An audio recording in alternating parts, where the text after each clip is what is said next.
can you lie to me? Melvin wanted to shame his poor mother by inviting her to his lavish wedding. He thought she would come looking defeated and out of place. But when Karen arrived in a shiny black Rolls-Royce with Harold Tran holding her hand, everyone froze. The same woman he once called an embarrassment now looked like royalty. And that was just the beginning. Once upon a time in the wealthy city of Atlanta, there lived a man named Melvin Schneider. He was a successful tech executive in his early 30s. Everyone in the business world knew him as a man who loved money, status, and power. Melvin wore expensive designer suits, drove the newest luxury cars, and walked with his head high as if ordinary people were beneath him. He was ambitious, calculating, and always wanted people to admire him. But behind the penthouse apartment, behind the Rolex watch on his wrist, there was a part of his life that made him uncomfortable every single day. His mother, Karen, was poor. Karen was a quiet and gentle woman in her early 50s. She was beautiful with warm brown skin and kind eyes that carried weariness most of the time. She had raised Melvin out of love, not because she had money to give him. And for 20 years she stood by his side, working, sacrificing, barely sleeping. But those 20 years became years of pain because every month she struggled, and every month the reality was the same. No rest, no reward, just more work. When Melvin became engaged to Trudy Engelman, a woman from old money who despised poor people, everything changed. Trudy's family was elite. They lived in mansions, attended private galas, and looked down on anyone without wealth or status.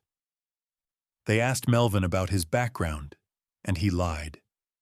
He told them he was self-made, that he had built everything from nothing, with no help from anyone. He erased his mother from his story. He pretended she didn't exist. One evening, the storm that had been building in their relationship finally broke. Karen's small apartment was quiet, the air thick with tension. She sat on the edge of her worn couch, her hands clasped tightly together, her Bible resting on the coffee table. Melvin entered the living room with a frown, his tie pulled loose, his voice heavy with coldness. 20 years, Mom, Melvin said, his tone sharp as he set his car keys on the counter. 20 years you've been working as a cleaner. Do you know how that looks? Do you know what Trudy's family would say if they knew? Karen lifted her eyes slowly, her voice trembling. Melvin, I raised you. I worked 3 jobs so you could go to college. How can you speak to me like this? Melvin laughed bitterly. And I'm grateful, Mom. I really am. But this is my life now. I can't have you showing up at my office, calling me at work, reminding everyone where I came from. Karen's eyes filled with tears. Please don't speak like that. I am your mother. I sacrificed everything for you. I wore the same dress for years so you could have new clothes. I skipped meals so you could eat. Why do you throw it at me like I am nothing? Melvin's voice grew louder, harsher. Because you are holding me back now. What is a man with a poor mother? Trudy's family expects excellence. They expect class. You're a cleaner, Mom. You mop floors. How do you think that makes me look? Karen's lips shook as she tried to speak. Do not call me a burden. I have prayed for you. I have cried for you. I go to bed every night thanking God you have a better life than I did. I'm not happy with your coldness, Melvin. Do you think it gives me joy to feel your shame? I am in pain, too. Melvin turned his back, pacing the small room like a lion in a cage. His anger burned hotter with every word. Enough of your tears. I'm done pretending. I will not allow you to ruin this wedding for me. Trudy wants you out of the picture, And honestly, I agree with her. Karen gasped as if her chest had been struck. Out of the picture? Melvin, I'm your mother. After everything? After I stood by you when you had nothing? After I left my own dreams behind for you? Have you forgotten the love I gave you? Melvin swung back to face her, his eyes cold and hard. Love doesn't pay bills, Mom. Love doesn't impress investors. I need a family that reflects success, not struggle. And you represent everything I'm trying to leave behind. By tomorrow, Melvin continued, his voice final, I want you to understand something. I'm getting married. You can come to the wedding if you want, but I need you to sit in the back, quietly. Don't draw attention to yourself. Don't tell anyone you're my mother. Just be invisible. Karen broke down, her hands covering her face. Please, Melvin, do not do this. I am your mother. I deserve to be honored, not hidden. God can still change your heart. Melvin pulled away as if her touch disgusted him. God has nothing to do with this. You're the problem, and I'm moving on. You will stay in the background. That is final. The words echoed through the small apartment. The neighbors could probably hear through the thin walls, but none dared to knock. Karen's sobs filled the air as she tried one last time. Melvin, look into my eyes. Look at the woman who cooked for you, who washed your clothes, who prayed for you when you were sick. I have given you everything I could. Do not throw me away like trash. But Melvin's heart was hardened. He picked up his phone and typed a message to Trudy right in front of Karen. Told her, she'll stay out of the way, problem solved. Karen froze, staring at him in disbelief. You already discussed this with Trudy? You planned this? Melvin, how could you? Melvin looked down at her, his tone sharp. Mom, you are my past. I am freeing myself from that past. If you love yourself, accept it. He left the wedding invitation on the coffee table, a crisp white envelope that felt like a slap. Karen sat there alone, her hands trembling, her heart shattering into pieces. The invitation read, Karen, general guest seating. Not mother of the groom, not even a place of honor, just general seating, in the back, out of sight.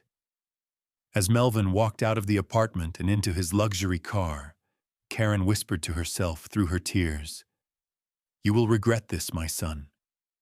One day you will see the truth. One day you will understand what you have done. But Melvin did not hear her. He drove away, the roar of his engine drowning out his mother's sobs. And Karen was left sitting in that small apartment, holding the invitation in her shaking hands, wondering how the boy she had loved so deeply had turned into a man who felt nothing but shame for her. But what Melvin didn't know, what he couldn't have imagined, was that Karen's story was far from over. God was about to do something beautiful, something that would turn Melvin's cruel plan on its head, something that would remind the world. You can humiliate a mother, but you cannot erase her worth. 25 years earlier, Karen was a different woman, not in spirit, but in circumstance. She was only 27 years old, with a 3-year-old son named Melvin and no husband to help her carry the weight of the world. His father had left when Melvin was barely 6 months old, walking out with promises he never kept and bills he never paid. Karen was left alone in a small one-bedroom apartment with peeling paint, a leaking faucet, and a baby who smiled at her every morning like she was his whole universe. She worked 3 jobs. In the mornings, she cleaned office buildings downtown, scrubbing toilets and mopping floors before the executives arrived. In the afternoons, she worked at a grocery store, bagging items and restocking shelves. And in the evenings, when most mothers were reading bedtime stories, Karen was washing dishes at a diner until midnight. She would come home exhausted, her hands raw and smelling of bleach and dish soap, and collapse on the couch for a few hours before starting all over again. Melvin was too young to understand sacrifice then. He only knew that his mother was always there when he woke up, always kissing his forehead before she left, always coming back. Karen wore the same 2 dresses, rotating them throughout the week. One was a faded blue cotton dress with a tear near the hem that she had stitched herself. The other was a brown dress with buttons that no longer matched. She never bought herself new clothes. Every extra dollar went toward Melvin's food, his clothes, his books. She skipped meals often. When there was only enough food for one, she would tell Melvin she had already eaten at work. She would watch him devour his plate of rice and chicken, his small hands gripping the spoon, his cheeks full and happy. And she would smile, even though her stomach was empty and her body ached from exhaustion. Sleep was a luxury she could not afford. 4 hours a night, sometimes less. She would lie awake in the dark, praying, calculating bills, wondering how she would make it through another month. But Melvin was bright. Even as a little boy, he had questions about everything. Why is the sky blue? Where do birds sleep? How does the bus know where to go? Karen saw the intelligence in his eyes, the curiosity that couldn't be contained. And she made him a promise one night when he was 5 years old. They were sitting on the floor of their small apartment, Melvin playing with a toy car Karen had found at a thrift store. He looked up at her with his big brown eyes and asked, "Mama, will we always be poor?" Karen's heart broke a little, but she pulled him close and whispered, "No, baby, you won't be. I'll give you a better life than I had. I promise. You're going to do great things. You're going to go to college. You're going to be somebody." Melvin hugged her tightly. "I'm going to take care of you, Mama. When I'm big, I'm going to buy you a house." Karen kissed the top of his head, tears sliding down her cheeks. "I know you will, baby. I know you will." The years passed slowly, each one heavy with struggle. Karen scrubbed floors in office buildings where people walked past her without looking, as if she were invisible. She wiped down tables at the diner while couples laughed and ate meals that cost more than she made in a day. She stocked shelves at the grocery store, lifting heavy boxes until her back screamed in pain. But she never stopped. She couldn't stop. Melvin was counting on her. When Melvin was 10 years old, he came home from school upset. Karen was sitting on the couch, folding laundry, her hands moving automatically, even though her eyes were half closed from exhaustion. "Mama," Melvin said quietly, sitting beside her. "Why can't you dress like other moms?" Karen froze, her hands still gripping a small t-shirt. She looked down at her faded blue dress, the same one she had been wearing for years, the same one with the stitched tear near the hem. "What do you mean, baby?" she asked softly. Melvin's voice was small, almost ashamed. "The other moms? They wear nice dresses. They have jewelry. They smell like perfume. You always wear the same dress. And your hands, they always smell like soap." Karen's chest tightened, but she didn't cry. She cupped Melvin's face gently and looked into his eyes. "Because I'm working so you can have a future, baby. Every dollar I don't spend on myself, I'm spending on you, on your books, on your food, on your school supplies. One day, you'll understand. One day, you'll see why I did this." Melvin nodded. though he didn't fully understand. Not yet. The years continued to pass. Melvin grew taller, smarter, more determined.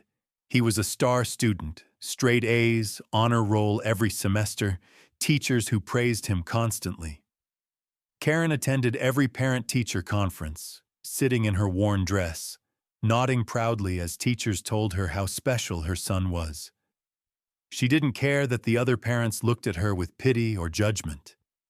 She didn't care that she was the only one who arrived on foot while everyone else pulled up in cars.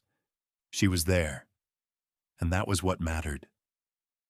When Melvin graduated high school with honors, Karen sat in the back of the auditorium, clapping louder than anyone else. She had saved for months to buy him a new suit for graduation. He looked so handsome on that stage, holding his diploma, his face glowing with pride.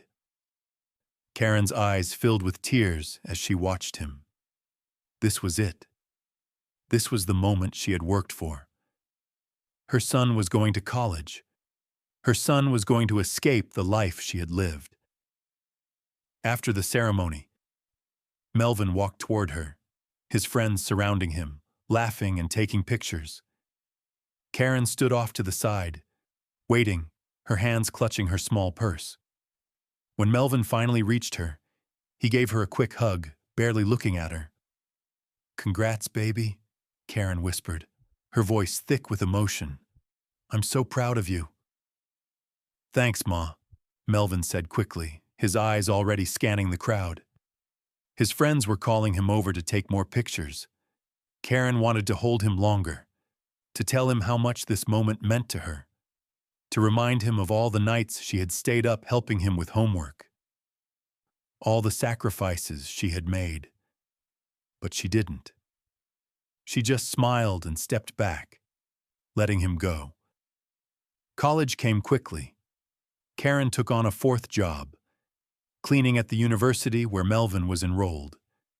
It was the only way she could afford to help with his expenses. She would see him sometimes on campus, walking with his new friends, carrying textbooks, laughing. She would smile to herself, her heart swelling with pride. But Melvin began to change. One afternoon, Karen was mopping the hallway in the student center when Melvin walked by with a group of his classmates. He saw her. Their eyes met for a brief second. Karen smiled and raised her hand to wave, but Melvin looked away. He didn't wave back. He kept walking, laughing at something one of his friends said, as if she weren't there. Karen's hand slowly lowered. She stood there, holding the mop, watching her son disappear down the hallway. Her chest felt tight, her throat thick with unshed tears. She told herself he was just busy. He didn't see her. He was focused on his studies, but deep down, she knew the truth. He was embarrassed. It happened again a few weeks later. Karen was cleaning the windows in the library when Melvin walked in with a girl, pretty, well-dressed, confident. They sat at a table near the window, studying together. Melvin glanced up and saw his mother through the glass.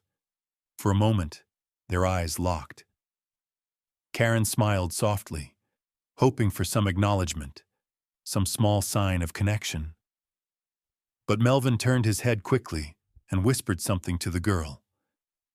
They both got up and moved to a table on the other side of the library, far from the window. Karen's hands trembled as she continued wiping the glass. She blinked back tears, forcing herself to keep working. She couldn't cry. Not here. Not now. When Melvin graduated from college 4 years later, Karen was in the audience again. She had saved every penny she could to buy herself a new dress. Nothing expensive, just something clean and presentable. She wanted to look nice for her son's big day. She sat in the middle section, her hands folded in her lap, her heart bursting with pride as Melvin's name was called. Melvin Schneider, Bachelor of Science in Computer Engineering, magna cum laude. The crowd applauded. Karen stood, clapping so hard her hands hurt, tears streaming down her face. Her son, her baby. He had made it. After the ceremony, families gathered outside, taking pictures, hugging, celebrating. Karen made her way through the crowd, searching for Melvin. She finally spotted him near the fountain, surrounded by friends and professors, everyone congratulating him. Karen approached slowly, not wanting to interrupt. She waited on the edge of the group, smiling, hoping he would see her. Finally, Melvin turned and noticed her. His expression shifted, just for a second, something between recognition and discomfort. He excused himself from the group and walked over to her, his smile polite but distant. "Hey, Ma," he said. "Melvin." Karen's voice cracked with emotion. She reached out to hug him, but he stepped back slightly, glancing over his shoulder at his friends. "Congrats, baby," Karen said, her hands trembling. "I'm so proud of you. You did it. You really did it." "Yeah," Melvin said, his voice flat. "Thanks for coming." "Of course I came," Karen said, her eyes searching his face. "I wouldn't miss this for the world. You're my son. My everything." Melvin nodded, but his eyes were distant. "I have to get back to my friends, Ma. We're taking pictures." "Oh," Karen said, her smile faltering. "Of course. Can I take one picture with you?" Melvin hesitated. "Maybe later, Ma. I'll call you, okay?" He turned and walked back to his group without waiting for her response. Karen stood there, alone in the crowd, watching her son laugh and pose for pictures with everyone except her. She clutched her small purse tightly, her chest aching with a pain she couldn't name. She had given him everything: her youth, her health, her dreams, 20 years of sacrifice, and now he couldn't even look at her without embarrassment. As Karen walked away from the celebration, her worn shoes clicking softly on the pavement, she whispered to herself, "He'll remember.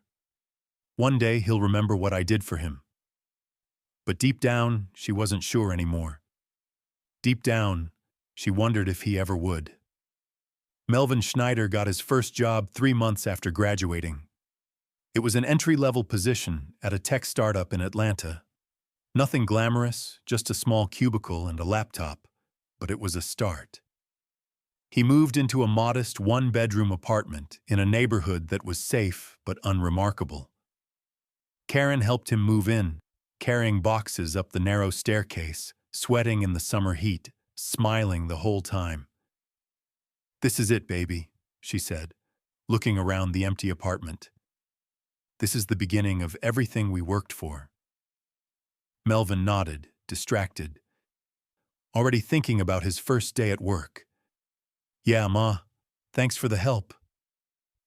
Karen wanted to stay longer, to cook him a meal, to sit with him and celebrate this new chapter. But Melvin was busy unpacking, his mind elsewhere. So she hugged him tightly, kissed his cheek, and left quietly, her heart full of hope. Within a year, Melvin was promoted. He was good at what he did, brilliant even. He understood code the way some people understood music. He could see patterns where others saw chaos. He worked long hours, stayed late, impressed the right people. His managers noticed. His colleagues respected him. And soon, opportunities began to open up. By the end of his second year, he was leading a team. By the third year, he was an executive, vice president of product development. The title came with a corner office, a 6-figure salary, stock options, and a reputation. Melvin Schneider was someone. People listened when he spoke.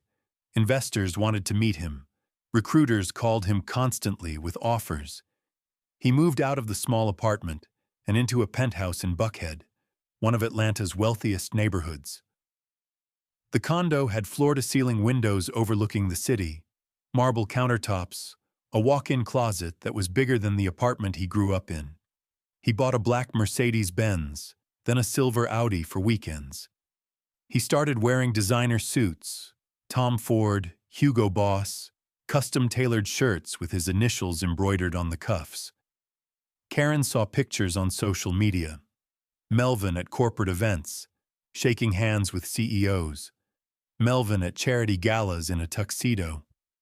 Melvin standing in front of his new car, smiling confidently. She would stare at the photos on her old phone, tears in her eyes, whispering, "That's my son. That's my baby." She still lived in the same small apartment. The rent was affordable, and she didn't need much. She had finally quit 2 of her jobs and now worked only as a cleaner at an office building downtown. Her back hurt more these days. Her knees ached when she climbed stairs, but she didn't complain. She was proud. Her son had made it. That was all that mattered. Karen called Melvin every Sunday evening. In the beginning, he would answer, talk for a few minutes, ask how she was doing. But as the months passed, the calls became shorter. Then he started letting them go to voicemail. Then he stopped calling back. "Hi, baby, it's Mama," Karen would say into the phone, her voice hopeful. "Just checking in. I saw your picture at that conference. You looked so handsome. Call me when you get a chance. I love you." But the calls didn't come. One afternoon, Karen decided to visit him at work. She had never seen his office, and she wanted to surprise him. She took 2 buses to get to the gleaming glass tower in downtown Atlanta where his company was located. She walked into the lobby, her worn purse clutched in her hands, her simple dress neat but clearly inexpensive compared to the tailored outfits of the people hurrying past her. The receptionist looked at her with polite confusion. "Can I help you?" "Yes," Karen said, smiling nervously. "I'm here to see Melvin Schneider. I'm his—" "Do you have an appointment?" the receptionist interrupted. "No, but I'm his mother. I just wanted to surprise him." The receptionist's expression softened slightly. "Let me call his assistant." Karen waited, her heart pounding with excitement. A few minutes later, a young woman in a sharp blazer appeared, her heels clicking on the marble floor. "Mrs. Schneider?" the assistant asked. "Yes," Karen said, relieved. "I'm Melvin's mother." The assistant's smile was tight. "He's in a meeting right now, but I'll let him know you're here. Please, have a seat." Karen sat on one of the modern couches in the lobby, her hands folded in her lap.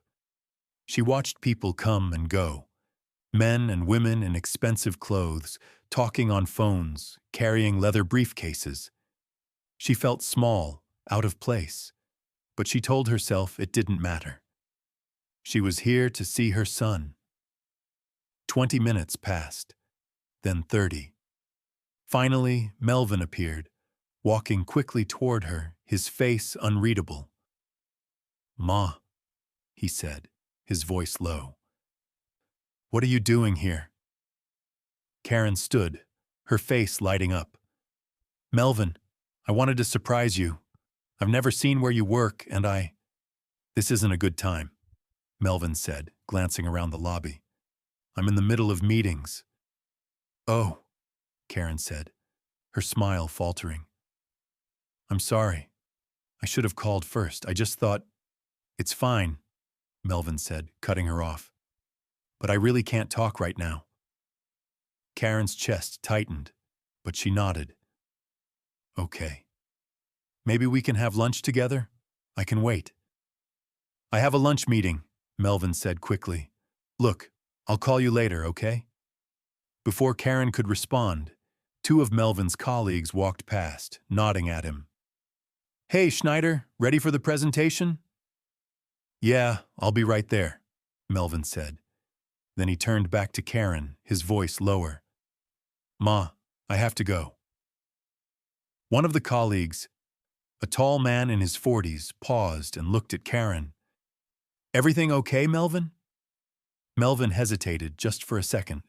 Then he said, "Yeah, everything's fine. This is Karen, an old family friend." Karen's breath caught in her throat. An old family friend. The man smiled politely. "Nice to meet you, Karen."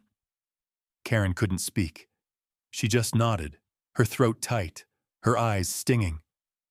"I'll walk you out," Melvin said, his hand gently but firmly guiding her toward the door.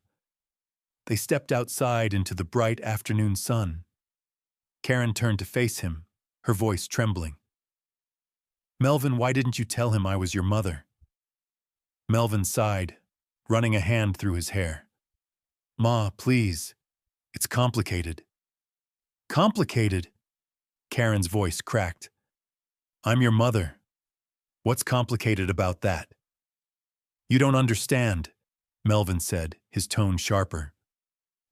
"These people, they're my colleagues, my peers. I can't—" He stopped himself, shaking his head. "You can't what?" Karen asked, tears filling her eyes. "You can't let them know your mother is a cleaner? You can't let them see where you came from?" Melvin looked away, his jaw tight. "I have to get back to work." "Melvin, please." "I'll call you later," he said, already walking back toward the building. Karen stood there, frozen, watching him disappear through the glass doors. She wanted to run after him, to grab his arm, to make him look at her. But she didn't. She just stood there, tears streaming down her face, her heart breaking all over again. A few minutes later, she heard the roar of an engine. She looked up and saw Melvin's black Mercedes pull out of the parking garage. He drove past her, his eyes fixed straight ahead, his expression hard. He didn't look at her, didn't slow down, didn't stop. Karen stood on the sidewalk, her small purse clutched to her chest, watching the car disappear into traffic. The city moved around her, people rushing past, horns honking, the sun beating down, but she felt completely alone. She wiped her tears with the back of her hand and whispered to herself, "What did I do wrong? What did I do to make him ashamed of me?" But no answer came, only the noise of the city and the ache in her chest. 2 months later, Melvin attended a corporate gala. It was the kind of event he had dreamed about when he was younger. Crystal chandeliers, champagne, a live orchestra, men in tuxedos and women in evening gowns. Melvin fit right in now. His tuxedo was custom-made, his shoes polished to a shine, his confidence unshakable. That's when he saw her, Trudy Engelman. She was standing near the bar, laughing with a group of people, her champagne glass glinting under the lights. She was stunning, tall, graceful, with smooth, dark skin and a smile that commanded attention. She wore a gold dress that probably cost more than Karen's monthly rent. Melvin approached her, introducing himself smoothly. They talked for hours. She was everything he wanted. Intelligent, sophisticated, from a family with old money and connections. Her father was a real estate mogul. Her mother sat on the boards of several charities. Trudy had gone to private schools, traveled the world, spoke 3 languages. "So, Melvin," Trudy said, tilting her head, her eyes curious. "Tell me about your family. Where are you from?" Melvin didn't hesitate. The lie rolled off his tongue easily, like he had been practicing it. "I grew up here in Atlanta. My mother passed away a few years ago. It's just me now. I'm self-made." Trudy's expression softened with sympathy. "I'm so sorry. That must have been difficult." "It was," Melvin said, taking a sip of his drink. but it taught me to be independent, to rely on myself." Trudy smiled, impressed. "I admire that. It's rare to meet someone who's built everything from nothing." Melvin nodded, feeling a strange mix of pride and guilt. But he pushed the guilt away. This was his life now. This was who he was becoming. That night, as Melvin drove home in his Mercedes, his phone buzzed. He glanced at the screen. Mom calling. He stared at it for a moment, his finger hovering over the answer button. But then he thought about Trudy, about the gala, about the life he was building. And he pressed decline. The call went to voicemail. Karen's voice came through, soft and hopeful. "Hi, baby, it's Mama. I know you're busy, but I just wanted to hear your voice. I've been thinking about you. I hope you're eating well. I hope you're happy. Call me when you can. I love you so much, Melvin. I love you." Melvin listened to the message, his hands gripping the steering wheel. For a brief moment, something inside him ached. But then he deleted the voicemail and kept driving, the city lights blurring past him. Behind him, in a small apartment across town, Karen sat on her couch, staring at her phone, waiting for a call that would never come. 6 months after meeting Trudy, Melvin proposed. He did it at a 5-star restaurant overlooking the Atlanta skyline, with a 3-carat diamond ring that cost more than Karen's annual income. Trudy said yes, and the restaurant erupted in applause. Strangers congratulated them. Champagne appeared at their table. Melvin felt like he was living in a dream. The wedding planning began immediately. Trudy's mother, Vivian Engelman, took control with military precision. The venue would be the Piedmont Estate, a sprawling property with manicured gardens and a mansion that looked like it belonged in a magazine. The guest list would be 300 people: business executives, politicians, socialites, old money families who had known the Engelmans for generations. Melvin sat through planning meetings in Trudy's parents' home, a massive colonial-style house in Buckhead with columns out front and a circular driveway. The living room where they gathered was larger than any space Melvin had ever lived in growing up. Crystal chandeliers hung from the ceiling. Oil paintings lined the walls. Everything was pristine, elegant, expensive. Trudy's father, Richard Engelman, was a tall man with silver hair and a firm handshake. He owned 6 commercial properties across the Southeast. He spoke in a deep, authoritative voice, the kind of voice that was used to being obeyed. Trudy's mother, Vivian, was equally imposing, always perfectly dressed, her hair never out of place, her jewelry tasteful but clearly worth a fortune. One evening, about 2 months into the engagement, the Engelmans invited Melvin to dinner. It was just the 4 of them: Melvin, Trudy, and her parents, seated around a long mahogany dining table. A chef had prepared the meal: filet mignon, roasted vegetables, a wine that Richard said cost $500 a bottle. As they ate, Vivian turned her attention to Melvin, her smile polite but her eyes sharp. "Melvin, dear, we've been so focused on wedding details that I've realized we don't know much about your background. Tell us about your family." Melvin's fork paused halfway to his mouth. He set it down carefully, wiping his hands on the cloth napkin. "Well, Mrs. Engelman, there's not much to tell.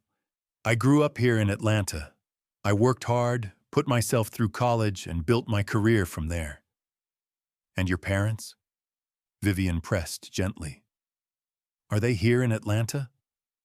Melvin felt his throat tighten. "My father left when I was young, and my mother, she passed away a few years ago." Trudy reached over and squeezed his hand. her expression sympathetic. She had heard this lie before and believed it completely. "I'm so sorry for your loss," Vivian said, though her tone was more curious than compassionate. "So you're entirely self-made then?" Melvin nodded. "Yes, ma'am. I built everything from scratch. No handouts. Just hard work." Richard leaned back in his chair, swirling his wine glass, a look of approval on his face. "I admire that, Melvin. Too many young people today expect things to be handed to them. You've earned your success. That's rare." Melvin forced a smile. "Thank you, sir. I believe that if you want something, you have to work for it. No one owes you anything." Vivian nodded thoughtfully. "It's refreshing, really.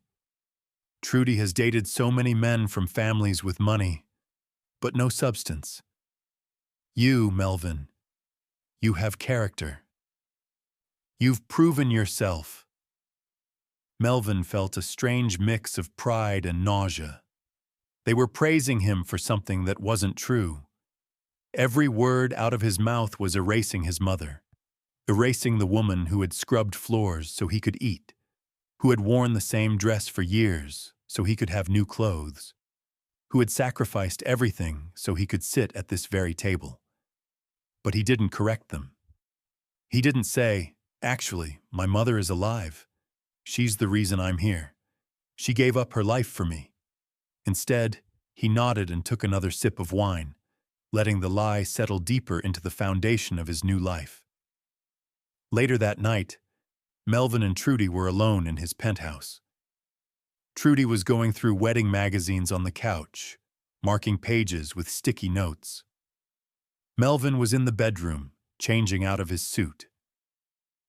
He pulled his wallet from his pants pocket and set it on the dresser. "Babe, come look at this," Trudy called from the living room. "I found the perfect flowers for the centerpieces." "1 second," Melvin called back.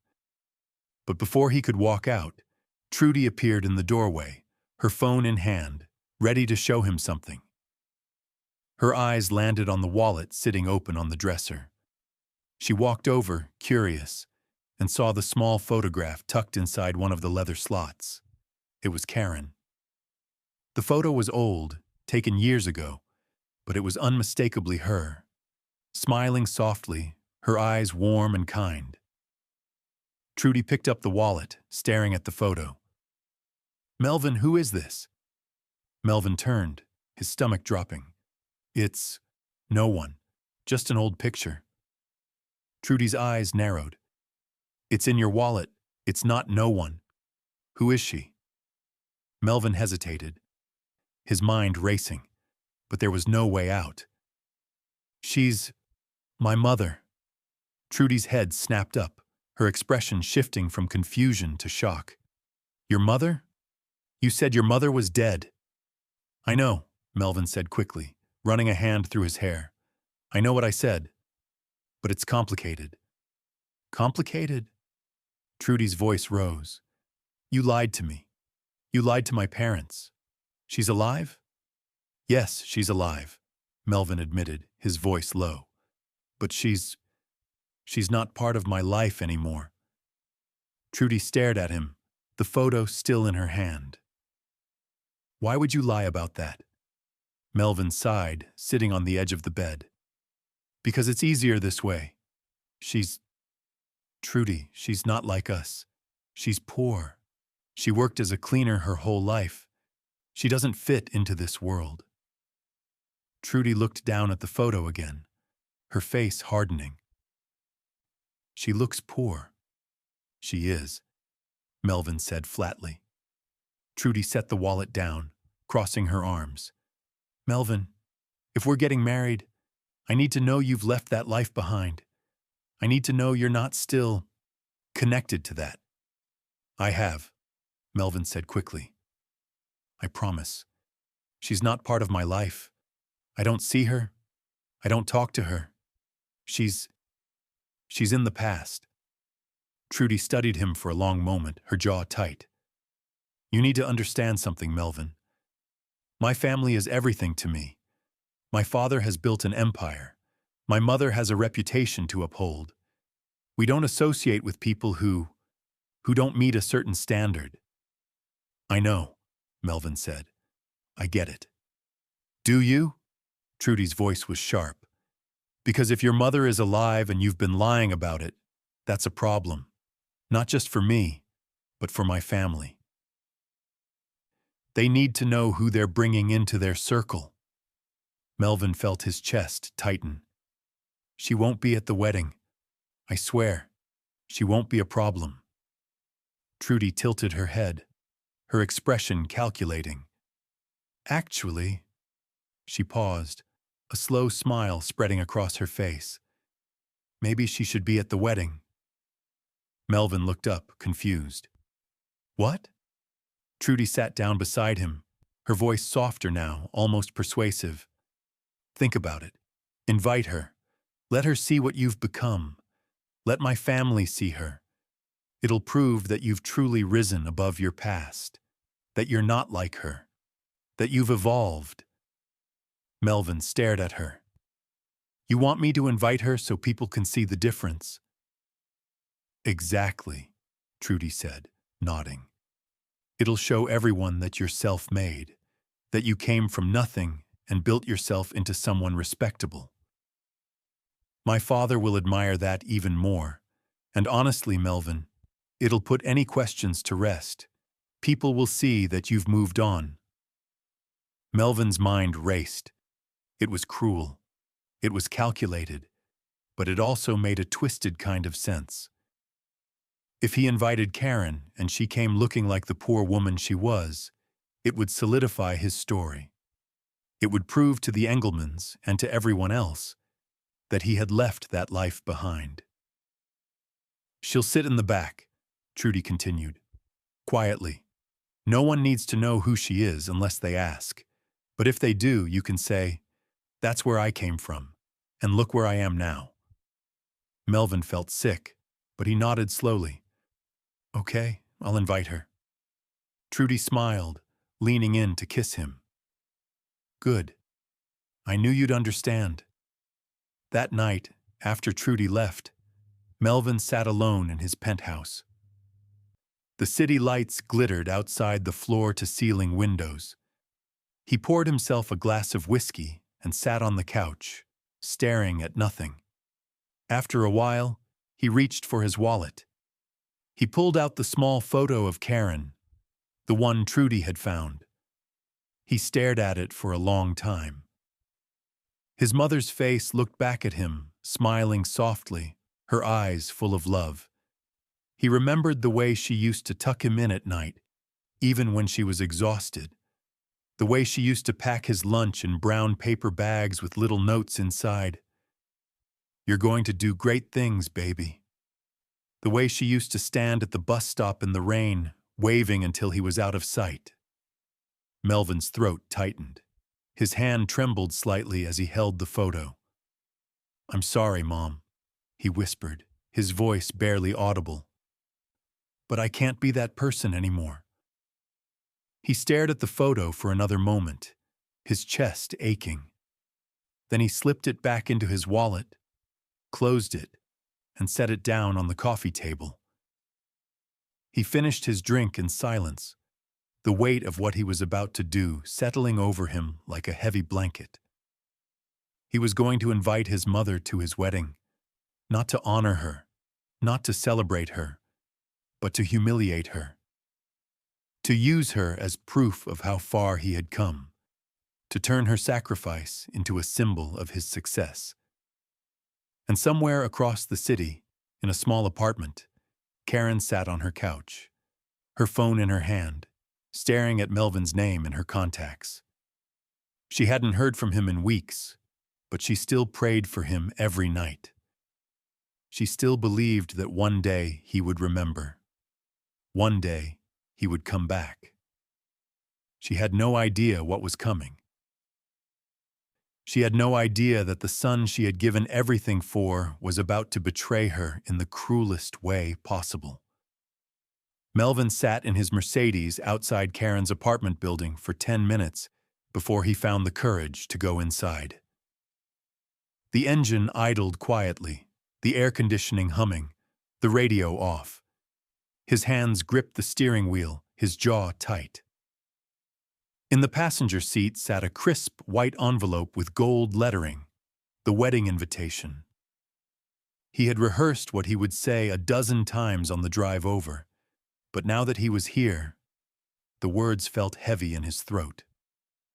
He glanced up at the building, a 3-story structure with chipped paint and rusted railings. Karen's apartment was on the 2nd floor, the same one she'd lived in for 20 years. Melvin hadn't been here in over a year. He had forgotten how small it was, how worn down. Or maybe he had just gotten used to penthouses and marble lobbies. He exhaled slowly, grabbed the envelope, and stepped out of the car. The sun was setting, casting long shadows across the parking lot.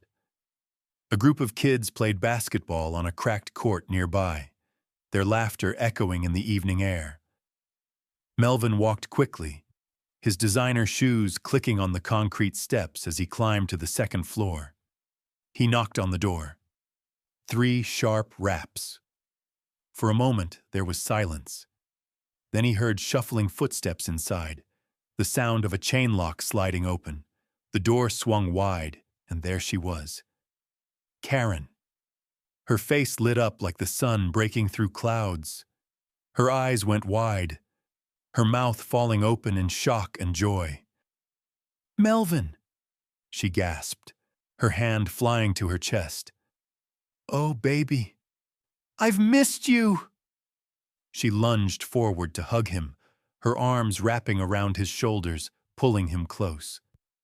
Melvin stiffened, his body rigid, his arms barely lifting to return the embrace. Karen didn't notice. She was too overwhelmed with happiness, tears already springing to her eyes. "I can't believe you're here," she said, her voice thick with emotion. She pulled back, holding his face in her hands, studying him like she was memorizing every detail. "Look at you. You look so good, so handsome. Come in, come in." She stepped aside, ushering him into the small apartment. Melvin walked in slowly, his eyes scanning the familiar space. It looked exactly the same. The worn couch with the crocheted blanket draped over the back, the small television on a plastic stand, the faded curtains that Karen had sewn herself years ago. The air smelled like fried chicken and laundry detergent. "Sit, sit," Karen said, practically bouncing with excitement. "Are you hungry? I just made dinner. I have chicken, rice, greens, your favorite. Let me fix you a plate." "I can't stay long," Melvin said, his voice flat, formal. "I just came to tell you something." Karen's smile faltered slightly, but she nodded, sitting down on the edge of the couch, her hands clasped in her lap. "Okay, baby. What is it? Is everything all right?" Melvin remained standing, his hands in his pockets, the envelope tucked under his arm. He looked at everything except her, the ceiling, the window, the framed photo on the wall of him as a child. "I'm getting married," he said finally. Karen's face exploded with joy. She shot to her feet, her hands flying to her mouth. "Oh, Melvin, that's wonderful. Oh my God, that's wonderful!" Tears streamed down her cheeks as she reached for him again, pulling him into another hug. "I'm so happy for you, baby. So happy. What's her name? When is the wedding? I'll need time to—" "Her name is Trudy," Melvin said, cutting her off. He gently pulled away from her embrace, taking a step back. "Trudy Engelman. The wedding is in 3 months." Karen wiped her tears, her smile so wide it looked like it might split her face. 3 months. Oh, I need to get a dress. I need to get my hair done. Oh, Melvin, I'm so proud of you. I can't wait to meet her. Does she know about me? Does she know how hard you worked to get where you are?" Melvin's jaw tightened. "She knows enough." Karen didn't catch the coldness in his tone. She was too busy imagining the wedding, her mind already racing with plans. I can help with anything you need, baby. I can cook for the rehearsal dinner or help set up or… Mom, Melvin interrupted, his voice sharper now. You need to understand something. Karen stopped talking, her smile fading slightly. She sat back down, her hands folding in her lap, her eyes searching his face. What is it, baby? Melvin pulled the envelope from under his arm and held it in both hands, staring down at it. You can come to the wedding, but Trudy's family is very particular. They're used to a certain standard. Karen frowned, confused. I don't understand. What do you mean? Melvin exhaled slowly, still not looking at her. I need you to sit in the back. Quietly. Don't draw attention to yourself. The words hung in the air like smoke. Karen blinked, her mouth opening slightly, but no sound came out. She stared at him, waiting for him to laugh, to say he was joking, but he didn't. His face was stone. What? She finally whispered, her voice barely audible. I'm doing you a favor by inviting you at all, Melvin said, his tone matter-of-fact. Trudy's family. They don't need to know about all of this. He gestured vaguely around the apartment, as if the space itself was something shameful. Karen's face crumpled. Melvin, I'm your mother. You're also a cleaner, Melvin said, his voice hard. You mop floors, Mom. You scrub toilets. Trudy's family expects a certain image. I can't have you showing up and complicating things. Karen's breath hitched, her chest tightening like someone had wrapped a rope around her ribs and pulled. Complicating things? Her voice cracked. Melvin, I raised you. I worked 3 jobs so you could… And I'm grateful, Melvin interrupted, his tone clipped. I really am. But this is my life now. This is who I am. I need you to respect that. Respect? Karen's voice rose, tears streaming down her face. You're asking me to sit in the back of your wedding like I'm a stranger? Like I'm nobody? You're not nobody, Melvin said, though his voice lacked conviction. You're my mother. But you need to understand. Trudy's family has expectations. They have standards. I can't… He stopped, shaking his head. I just need you to stay out of the way. That's all I'm asking. Karen stood, her legs shaking, her hands trembling. Stay out of the way? Melvin, do you hear yourself? I gave you everything. I wore the same dress for years so you could have new clothes. I skipped meals so you could eat. I worked until my hands bled so you could have a future. And I'm grateful, Melvin shouted, his composure finally cracking. Don't you get it? I'm grateful, but I can't be that person anymore. I can't be the kid from the poor neighborhood with the mother who cleans toilets. I've worked too hard to build this life, and I won't let you ruin it. The words hit Karen like a physical blow. She stumbled backward, her hand reaching for the couch to steady herself. Her mouth opened, but no sound came out. She just stared at him, her eyes wide, her face pale. Melvin looked away, his jaw clenched, his breathing heavy. He tossed the envelope onto the coffee table. The wedding is on June 15th. The address is on the invitation. You can come if you want, but you sit in the back. You don't talk to Trudy's family. You don't tell anyone who you are. Just be invisible. He turned and walked toward the door. Melvin, Karen's voice was a broken whisper. Please don't do this. He paused, his hand on the doorknob, but he didn't turn around. I'll see you at the wedding, Mom. And then he was gone. The door closed with a soft click, and Karen stood there, frozen, staring at the space where her son had been. Her legs gave out, and she collapsed onto the couch, her whole body shaking with sobs. Her hands covered her face as the grief poured out of her in waves, deep, guttural cries that echoed through the small apartment. After what felt like hours, she lowered her hands and looked at the coffee table. The white envelope sat there, mocking her. With trembling fingers, she reached for it and pulled out the invitation.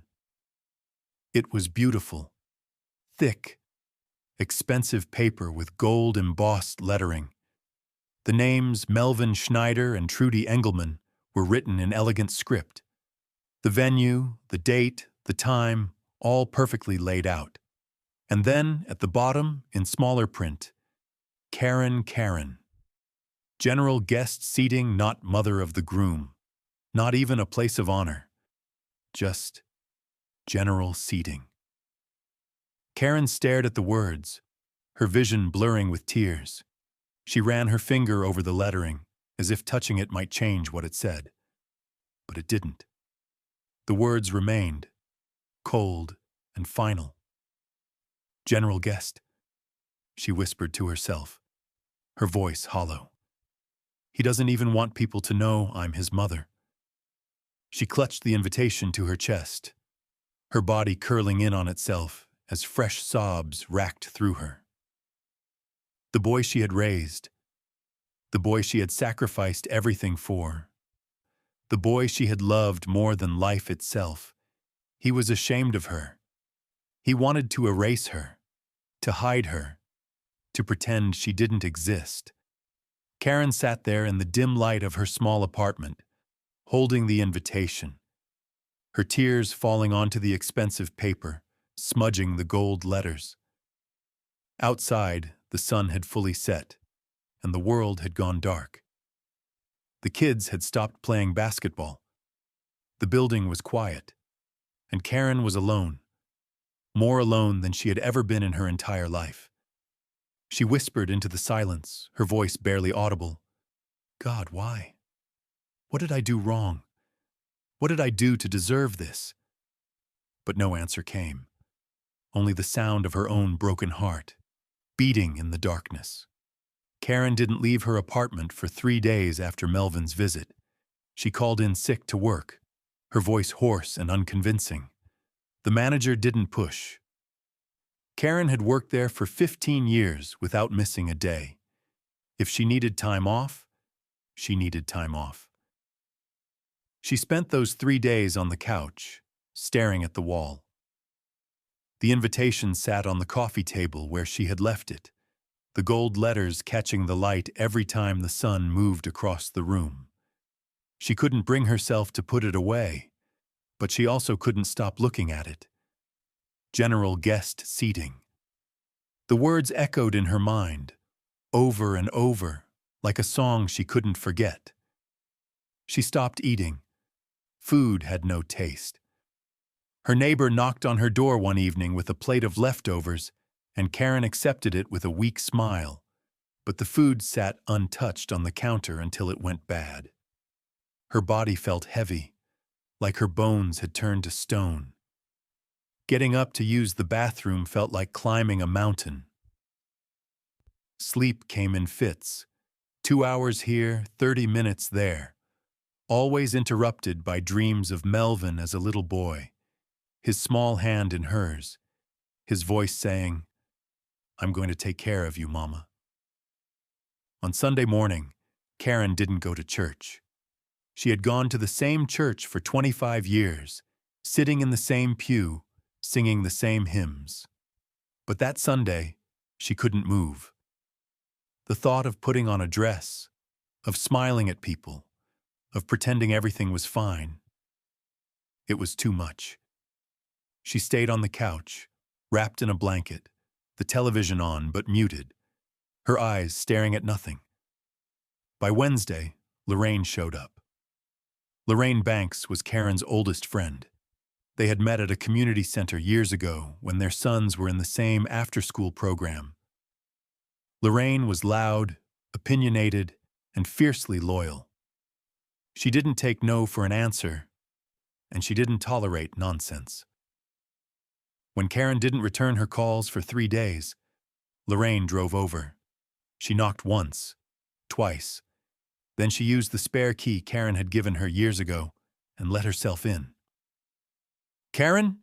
Lorraine called out, stepping into the apartment. Her eyes scanned the space, the drawn curtains, the stale air, the untouched plate of food on the counter. "Girl, where are you?" Karen's voice came from the couch, weak and hollow.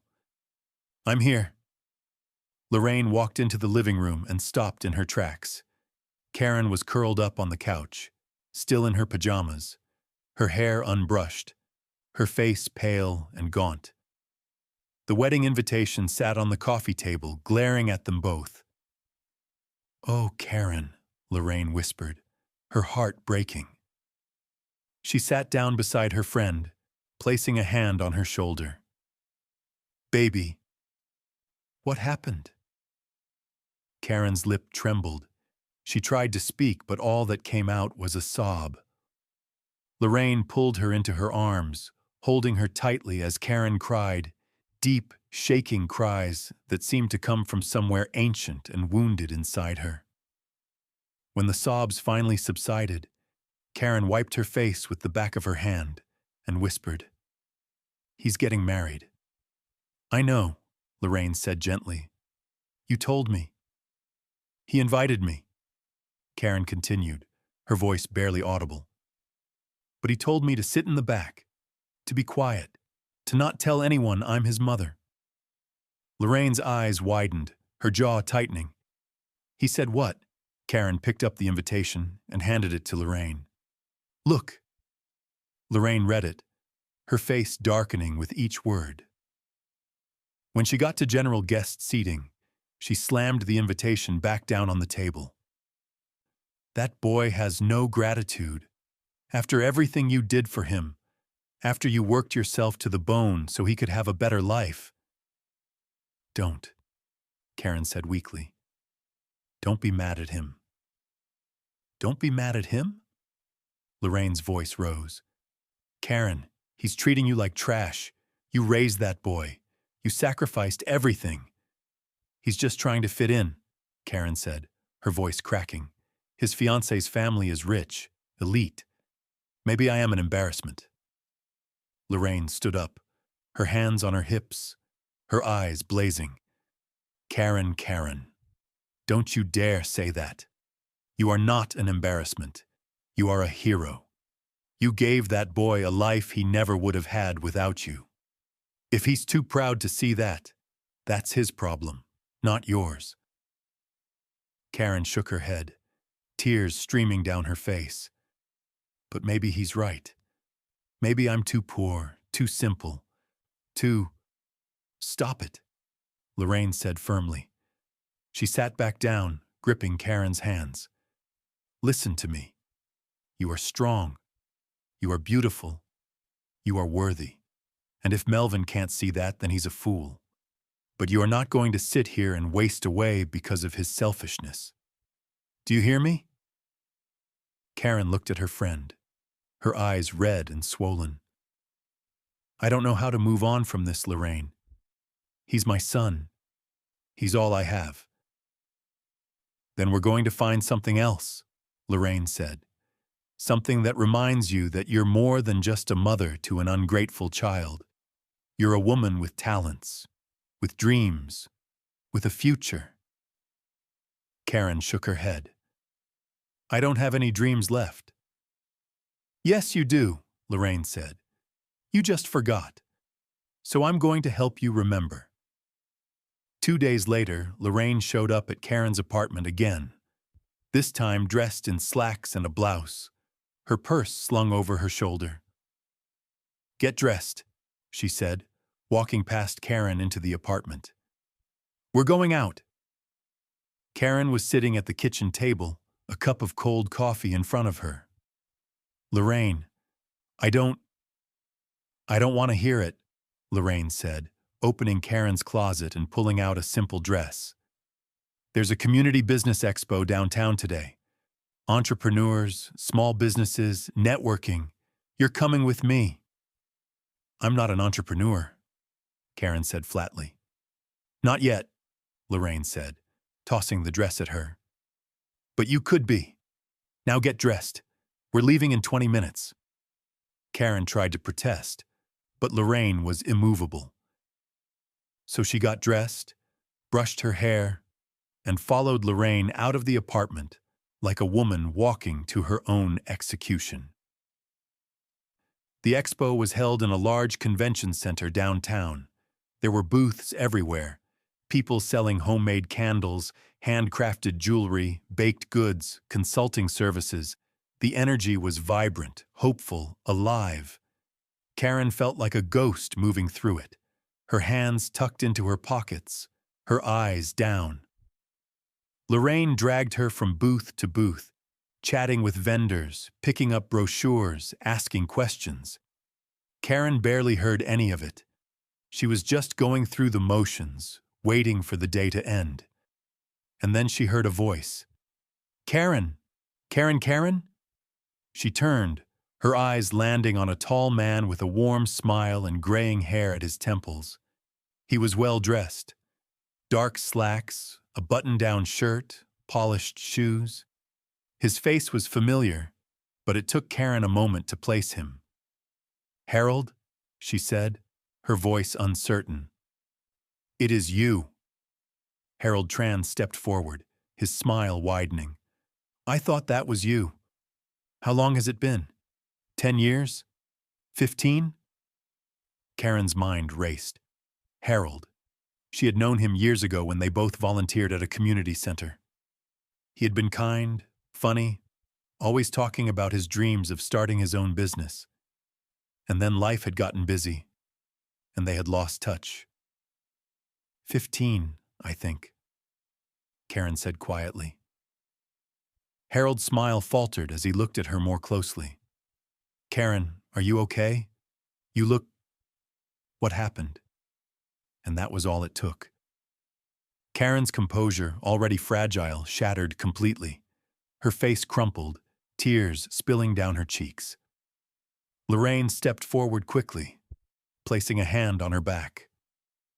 It's a long story, Lorraine said. Maybe we should sit down. They found a quiet corner near a coffee stand. Harold bought them all coffee, and Karen sat with her hands wrapped around the warm cup, her voice shaking as she told him everything. Melvin, the engagement, the cruel invitation, the words general guest seating, the shame, the rejection. Harold listened, his jaw tightening with each word. When Karen finished, he was silent for a long moment, his hands clenched into fists on the table. That boy has no idea what you sacrificed, Harold said finally, his voice low and furious. No idea. Karen shook her head. Maybe he does. Maybe he just doesn't care. Then he's a fool, Harold said. He leaned forward, his eyes serious. Karen, I need you to listen to me. I've known you for a long time, and I know that you are one of the strongest, most selfless women I've ever met. What your son is doing to you, it's wrong. But you can't let him break you. I don't know how to not be broken, Karen whispered. Harold reached across the table and placed his hand over hers. Then let me help you. Karen looked up at him, confused. What do you mean? I've seen your cooking, Karen, Harold said. Years ago at those community dinners, you made the best sweet potato pie I've ever tasted, the best fried chicken, the best everything. You have a gift. Karen shook her head. I just cook. It's nothing special. It is special, Harold said firmly. And I want to invest in you. Let's start a catering business. I'll provide the capital, the connections, the business expertise. You provide the food, the heart, the talent. We'll build something together. Karen stared at him, her mouth slightly open. Harold, I'm nobody. I'm just a cleaner. Harold's grip on her hand tightened. You're not just anything, Karen. You're one of the strongest women I've ever known. You raised a son on your own. You worked 3 jobs. You never gave up. That's not just anything. That's extraordinary. Tears filled Karen's eyes again, but this time they were different. Not tears of despair, but tears of something she hadn't felt in a long time. Hope. I don't know if I can do it, Karen said softly. You can, Harold said, and I'll be with you every step of the way. Lorraine, who had been watching silently, leaned over and squeezed Karen's shoulder. You see? I told you. You have dreams left. Karen looked at Harold, then at Lorraine, then down at her hands. For the first time in days, she felt something other than emptiness. It was small, fragile, but it was there. Okay, she whispered. Okay. Harold smiled, his eyes bright with determination. Then let's get started. That night, Karen sat alone in her apartment. The expo brochure was on the coffee table next to the wedding invitation. She stared at them both, one representing her past pain, the other representing a future possibility. She reached for the small framed photo on the side table, a picture of Melvin as a little boy, no older than 5, grinning at the camera with missing front teeth. She held it in her lap, running her finger over the glass. Did I do something wrong? She whispered, her voice breaking. Why doesn't he love me anymore?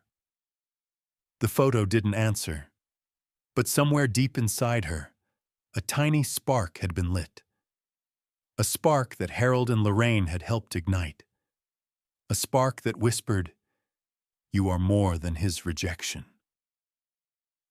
You are more than his shame. You are Karen.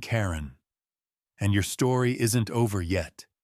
She set the photo down gently and looked at the wedding invitation one more time. Then she picked it up, folded it carefully, and placed it in a drawer, out of sight. She wasn't ready to forgive. She wasn't ready to forget. But maybe, just maybe, she was ready to begin again. The first week was terrifying. Harold had rented a small commercial kitchen space in a strip mall on the outskirts of Atlanta.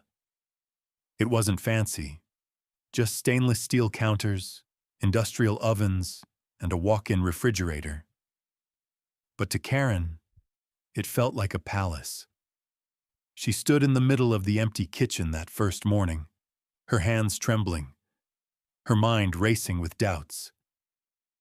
I don't know if I can do this, she whispered to Harold, who was unpacking boxes of supplies. He stopped, walked over to her, and placed his hands gently on her shoulders. Karen, you've been cooking for people your whole life. The only difference now is that you're getting paid for it, and you're going to be incredible. Karen nodded, but her stomach was in knots. What if no one liked her food? What if she failed? What if Harold lost his money because of her? But Harold had already lined up their first client, a small corporate luncheon for 30 people. Karen spent the entire night before preparing. Jerk chicken, collard greens with smoked turkey, mac and cheese that was creamy and golden, cornbread that melted in your mouth, and her signature sweet potato pie. She barely slept, checking and rechecking every dish, her anxiety keeping her wired. The next day, they delivered the food to the office building. Karen stood in the kitchen, waiting, her heart pounding. Harold stayed with the client, helping set up. When he returned an hour later, he was grinning from ear to ear. They loved it, he said. They're already asking if we can cater their next event. Karen's knees went weak with relief. She sank into a chair, covering her face with her hands. Really? Really, Harold said, laughing. Karen, They couldn't stop talking about the food. One guy said it was the best mac and cheese he'd ever had in his life. Tears spilled down Karen's cheeks, but this time they were tears of joy. For the first time in months, she felt something other than pain. She felt pride. Word spread quickly. One client told another, who told another. Within a month, Karen was catering 3 events a week: corporate lunches, birthday parties, church gatherings. Within 2 months, she was catering weddings. By the 3rd month, she had a waiting list. Her food was more than just good. It was extraordinary. Every dish was made with care, with love, with the kind of attention that only comes from someone who understands what it means to give everything you have. People tasted that in her cooking. They felt it. Karen's confidence began to return, slowly at first, like the sun peeking through clouds after a storm. She started smiling again. She started sleeping better. She stopped looking at her phone every 5 minutes, hoping Melvin would call. She was too busy, too focused, too alive. Harold was with her every step of the way. He handled the business side, contracts, invoicing, marketing, while Karen focused on what she did best, cooking. But it was more than a business partnership. Harold treated her with a gentleness and respect that Karen hadn't experienced in years. He listened when she spoke. He valued her opinions. He celebrated her wins, no matter how small. One evening, after they had finished catering a gala for 200 people, Harold drove Karen home. They sat in his car outside her apartment, both exhausted but happy. The city lights twinkled in the distance, and the air was warm with the smell of summer rain. "Karen," Harold said, his voice quiet, "can I ask you something?" "Of course," she said. He turned to face her, his expression serious. "Would you have dinner with me? Just the 2 of us. Not as business partners.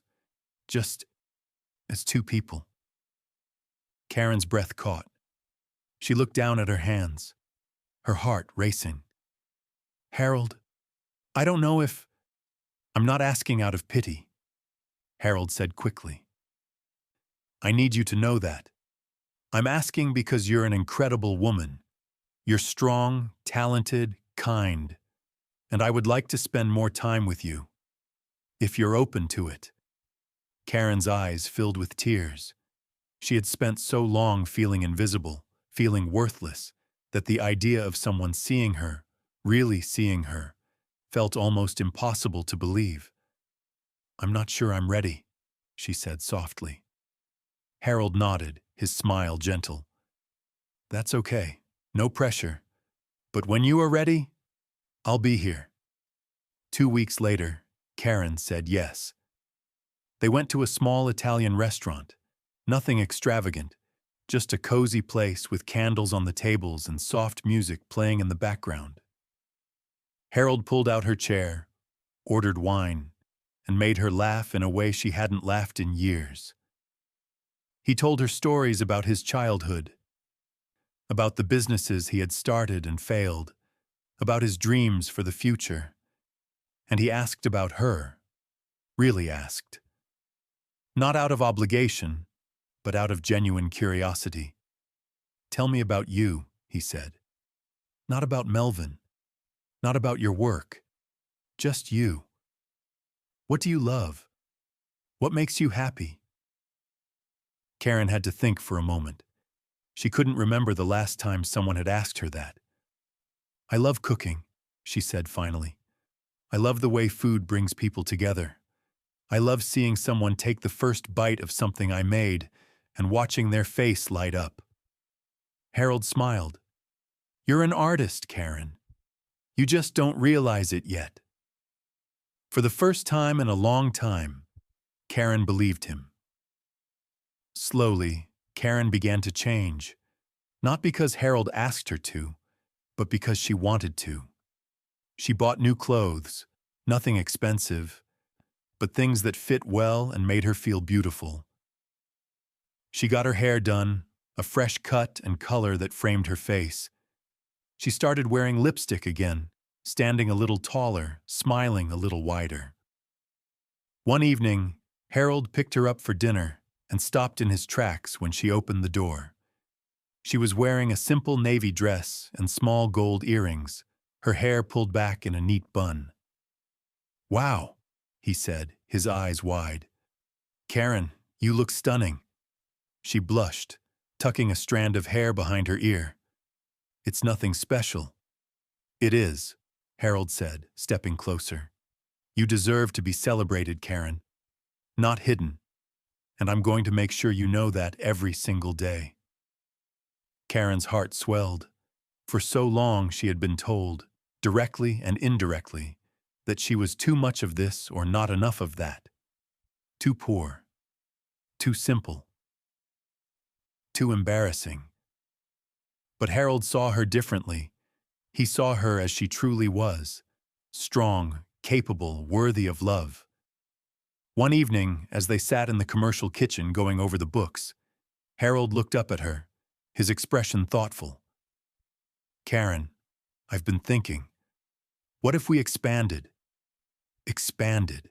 Karen asked, setting down her pen. "A restaurant," Harold said, his eyes bright with excitement. "A real sit-down restaurant. Your food, your vision. I'll handle the finances and logistics. We could do this, Karen. We could build something incredible." Karen stared at him, her heart pounding. A restaurant, her own restaurant. It felt like a dream, too big, too impossible. "Harold, I don't know," she said. "That's a huge risk." "It is," Harold agreed.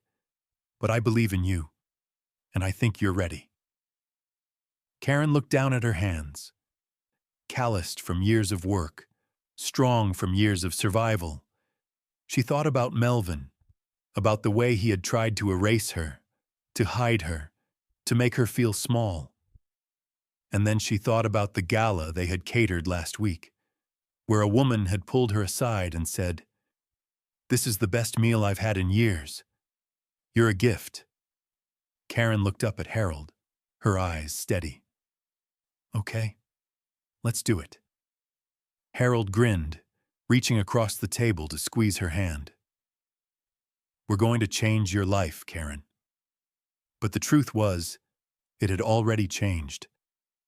As the weeks passed, Karen's world continued to expand.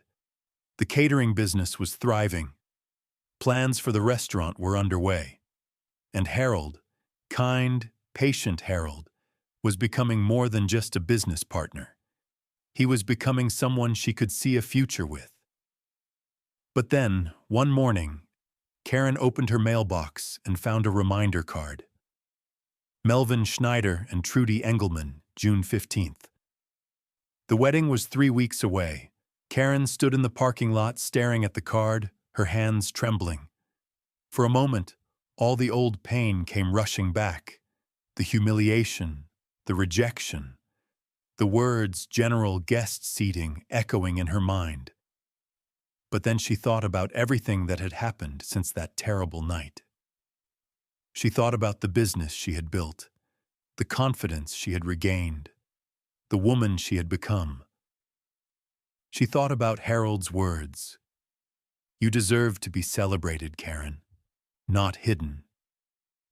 Karen folded the reminder card and slipped it into her purse. That evening, she called Lorraine. "I'm going to the wedding," Karen said. Lorraine was silent for a moment. "Are you sure?" "Yes," Karen said, her voice steady. "But not the way he expects." The next day, Lorraine took Karen shopping. They went to a boutique in Buckhead, the kind of place Karen had never dared to enter before. But Lorraine marched in confidently, pulling Karen behind her. "We're looking for something special," Lorraine told the sales assistant. "Something that says I am not to be underestimated." They found it. A stunning red African lace dress with gold embroidery along the neckline and sleeves. It was elegant, regal, bold. Karen tried it on, stepping out of the dressing room hesitantly. Lorraine gasped. "Oh, Karen! That's the one!" Karen turned to the mirror and froze. She barely recognized herself. The woman staring back at her was confident, radiant, powerful. She wasn't the broken woman who had cried on her couch 3 months ago. She was someone new, someone stronger. That evening, Harold came by to pick Karen up for dinner. When she opened the door wearing the red dress, he stopped in his tracks, his mouth falling open. "Karen," he whispered, You look like a queen." Karen smiled, tears pricking her eyes. "Do you really think so?" Harold stepped inside, taking both of her hands in his. He looked her in the eyes, his voice soft but firm. "That's the woman I see every day, Karen. Strong, beautiful, unstoppable. I'm just glad you're finally seeing her too." Karen stood in front of the mirror one more time that night, the red dress glowing in the soft light of her bedroom. She ran her hands over the fabric, her heart steady, her mind clear. Melvin had tried to break her. He had tried to erase her. He had tried to make her feel like she was nothing, but he had failed. Because Karen was not nothing. She was everything. And in 3 weeks, she was going to walk into that wedding and remind him, and everyone else, of exactly who she was. Not as the ashamed, hidden mother in the back row, but as a woman who had risen from the ashes. A woman who refused to be invisible. A woman who had found her worth again. 1 week before the wedding, a thick cream-colored envelope arrived in Karen's mailbox. She recognized it immediately.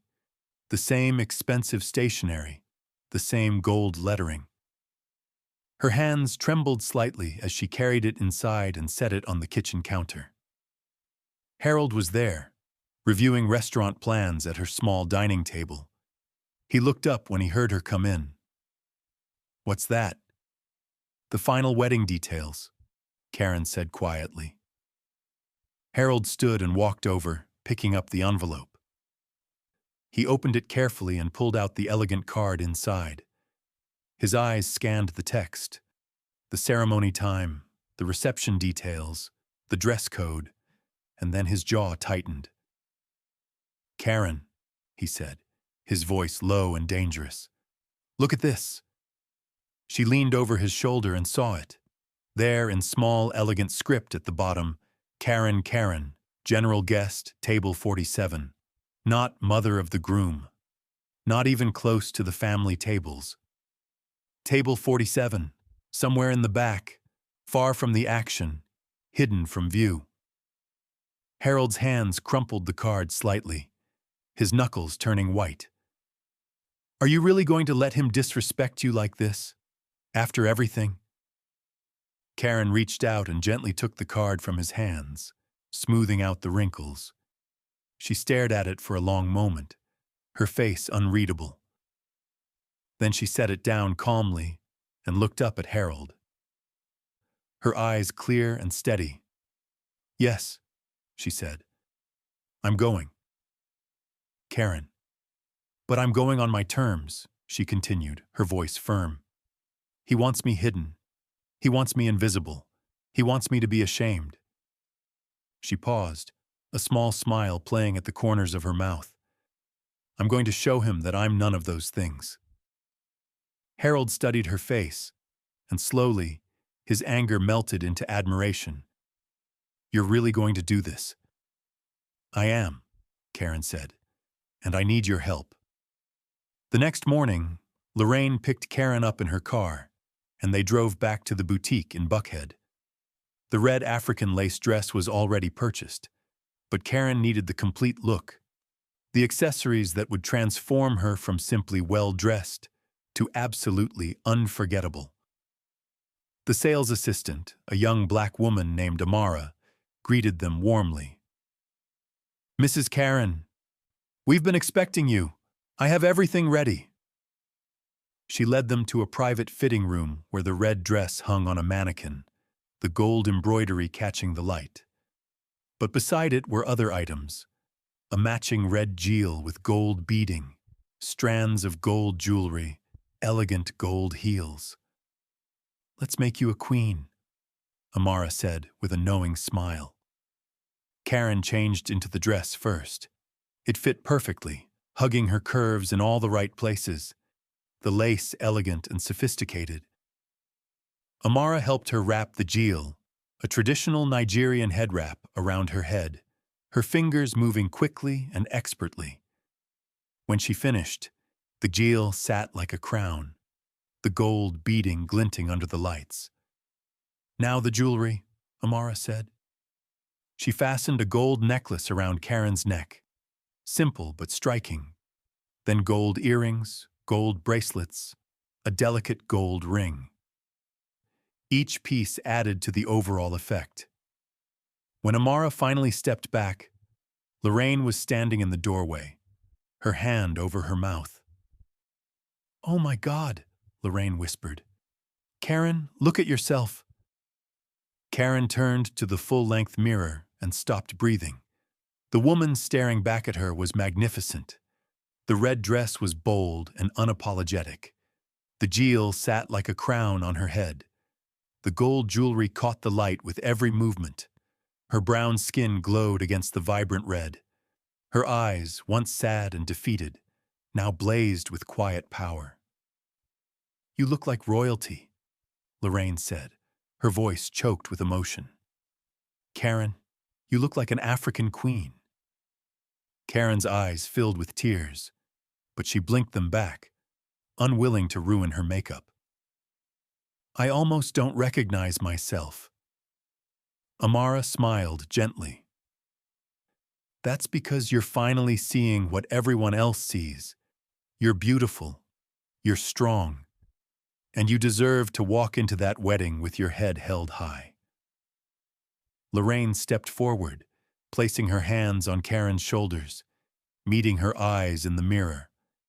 "You're not just going to a wedding, Karen. You're going to show them who you really are. Not the woman they tried to make you feel like. Not the woman your son wanted to hide. But the real you. The woman who survived, who built a business, who refused to stay broken." Karen nodded, her throat tight with emotion. "I know." "And when you walk in there," Lorraine continued, her voice fierce, "every single person is going to see what Melvin should have seen all along, that you're extraordinary." Karen looked at herself one more time, her hands smoothing down the lace dress, her fingers touching the gold necklace at her throat. She thought about the small apartment where she had raised Melvin. She thought about the worn dresses she had worn for years. She thought about the floors she had scrubbed, the meals she had skipped, the nights she had cried herself to sleep. And then she thought about the woman standing in front of her now, strong, confident, radiant. "I'm ready," she whispered. That afternoon, Harold took Karen to see the car. He had arranged for a Rolls-Royce, a sleek black Phantom with cream leather interior. The driver, a dignified older man in a crisp black suit, opened the door for her. "Your chariot, madam," Harold said with a slight bow and a warm smile. Karen laughed, but it was a laugh of disbelief and joy. She climbed into the back seat, running her hands over the soft leather. The car smelled of luxury, leather, wood polish, money. It was the kind of car she had only ever seen from a distance, the kind driven by people who lived in a world she had never imagined being part of. "Harold, this is too much," she said. "No," Harold said, sliding in beside her. "This is exactly enough. You're going to arrive at that wedding like the queen you are. And when Melvin sees you, when everyone sees you, They're going to know that you're not someone to be hidden. You're someone to be celebrated. Over the next few days, Karen practiced. She practiced walking in the gold heels, slowly at first, then with more confidence. She practiced holding her head high, her shoulders back, her chin lifted. Lorraine came over every evening, and they walked back and forth across Karen's small living room, Lorraine coaching her. Chin up. Eyes forward. You're not sneaking in. You're making an entrance. Smile, but don't apologize. You have nothing to apologize for. Walk like you own the place. Because you do. You built that boy. Without you, there is no wedding. By the end of the week, Karen's walk was transformed. She no longer shuffled or hurried. She moved with grace, with purpose, with power. When she walked into a room, people noticed. The night before the wedding, Karen sat alone in her apartment. The red dress hung on the back of her bedroom door, wrapped in protective plastic. The joiellier and jewelry were laid out carefully on her dresser. The Rolls-Royce was scheduled to pick her up at noon. Everything was ready. Karen sat on the edge of her bed, her Bible open in her lap, her hands folded. She closed her eyes and prayed, not the desperate, broken prayers of months ago, but something different, something quieter, something stronger. God, she whispered, I'm not going to that wedding for revenge. I'm not going to hurt my son, even though he hurt me. I'm going to reclaim the dignity he tried to take from me. I'm going to stand in my truth. I'm going to remind him and everyone else that I am not nothing. I am not invisible. I am Karen, and I matter. She paused, taking a deep breath. Give me strength tomorrow, not to tear him down, but to stand tall. Help me walk in there with grace. Help me show him what he lost, and help me forgive him, even if he never asks. When she finished, she felt a peace settle over her, deep and complete. The anxiety that had plagued her for months was gone. The fear was gone. The shame was gone. All that remained was clarity. Karen climbed into bed and, for the first time in months, slept peacefully through the entire night. No nightmares, no tossing and turning, just deep, restful sleep. The next morning, Karen woke to sunlight streaming through her window. She sat up slowly, her heart steady, her mind clear. Today was the day. She showered, taking her time, letting the hot water wash away the last traces of doubt. She moisturized her skin until it glowed. She did her makeup carefully, gold eyeshadow to match the jewelry, a deep red lipstick that matched the dress, subtle contouring that made her cheekbones look regal. Then came the dress. She stepped into it carefully, pulling it up over her hips, zipping it slowly. The lace settled against her skin like a second layer, elegant and beautiful. She fastened the gold necklace around her neck, slipped the bracelets onto her wrists, secured the earrings. Finally, the jail.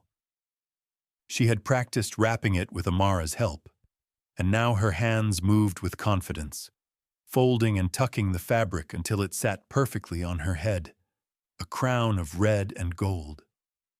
When she was finished, she stood in front of the mirror in her bedroom and looked at herself.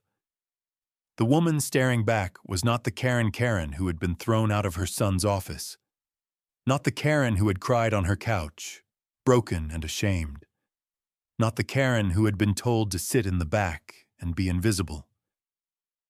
This was a different Karen, a Karen who had walked through fire and come out stronger, a Karen who had built something from nothing, a Karen who refused to be erased. Lorraine arrived an hour before the car was scheduled to pick Karen up. She walked into the apartment and stopped dead in her tracks, her hand flying to her chest. "Oh, Karen," she breathed. "Oh my God. You look—" "Like a queen," Karen said, a small smile on her lips. "Like a warrior queen," Lorraine corrected. "Baby, when you walk into that wedding, the whole room is going to stop. I promise you." Harold arrived next, dressed in a sharp black suit with a silver tie. When he saw Karen, his eyes went wide, and for a moment, he couldn't speak. "Karen," he finally said, his voice thick with emotion, "you're the most beautiful woman I've ever seen." Karen smiled, her heart swelling. "Thank you, Harold, for everything." He stepped forward, taking her hand and kissing it gently. "Are you ready?" Karen looked at herself one more time in the mirror. She thought about Melvin, about the little boy she had raised, about the man he had become. She thought about the pain, the rejection, the humiliation, and then she thought about the woman she was now, strong, successful, unashamed. She turned to Harold and Lorraine, her eyes blazing with quiet determination.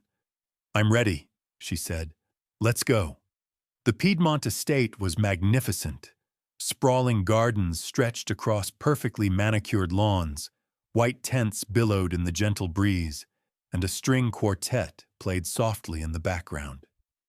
300 guests filled the estate, men in designer tuxedos, women in evening gowns that cost more than most people's rent.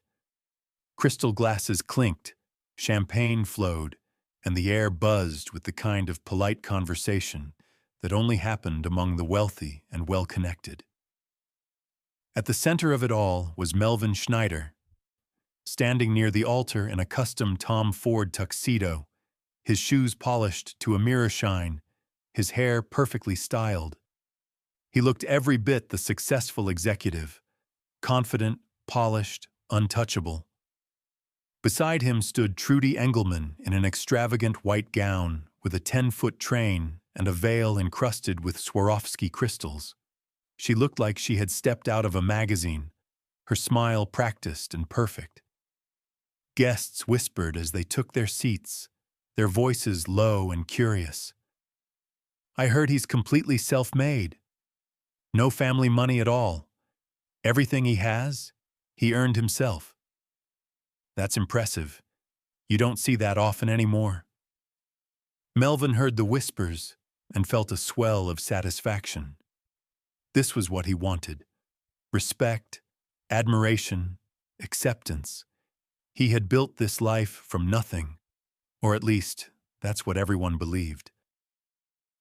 His eyes scanned the crowd, searching.